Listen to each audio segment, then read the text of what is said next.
आचार्य श्री हरिदास ठाकुर जन्म से मुस्लिम थे। तो जब मुस्लिम राजा को पता चला कि ये हमारे कुल खानदान का होते हुए भगवान का भजन करता है, हिंदुओं के देवता को गाता है, समझाया बुझाया, नहीं माने तो फिर कहा कि इसको मृत्यु दंड दो। तब किसी सेनापति ने कहा कि बोले मृत्यु दंड तो बहुत सरल होगा, इसको फांसी पे लटका देंगे, इसको क्या 2-4 मिनट दर्द होगा। इसने जो गलत काम किया है हिंदुओं के देवताओं का नाम लेकर के, इसको तो कोई कड़ा दंड मिलना चाहिए। बोले क्या दंड दें? बोले हाथ बांधो, पैर बांधो, बाजार में लेकर के निकलो और इस पर कोड़े बरसाओ, कोड़े में भी कील होनी चाहिए बड़ी बड़ी। राजा बोले उससे क्या होगा? बोले बाजार में जब बच्चा बच्चा इसको देखेगा, लोग इसको देखेंगे तो कल को कोई भी, अरे मुस्लिम तो क्या दूसरी जाति के क्या, हिंदू भी अपने देवता का नाम लेने में घबराएंगे जब देखेंगे कि ये दंड मिल रहा है।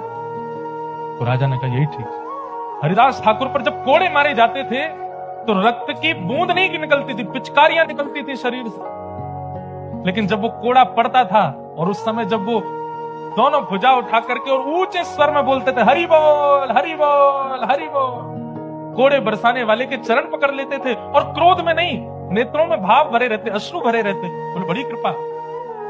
मैं तो चाहता था कि मैं ऊंचे स्वर में नाम गाऊं, लेकिन मैंने पूरी ताकत लगाई, इतना ऊंचा स्वर मेरा पहले कभी नहीं प्रकट हुआ जितना ऊंचा स्वर आपके कोड़े मारने से प्रकट हुआ।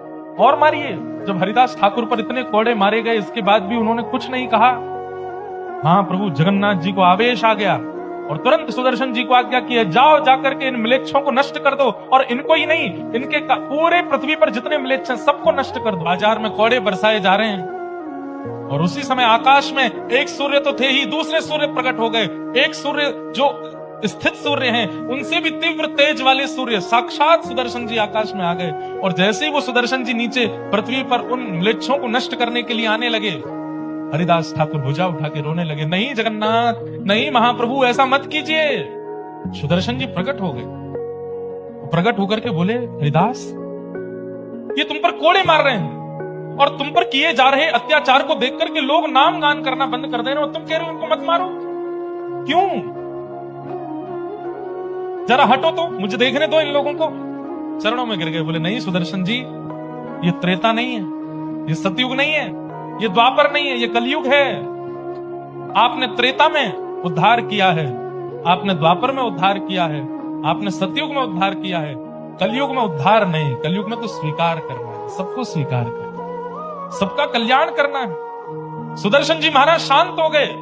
महाप्रभु जगन्नाथ जी से जाके बोले हरिदास ठाकुर ही नहीं मारने दे रहा है। महाप्रभु जी बोले ये मेरे भक्त हैं, ये अपने ऊपर अत्याचार करने वालों को भी क्षमा कर रहे हैं, बोले ये कलिकाल के भक्त हैं।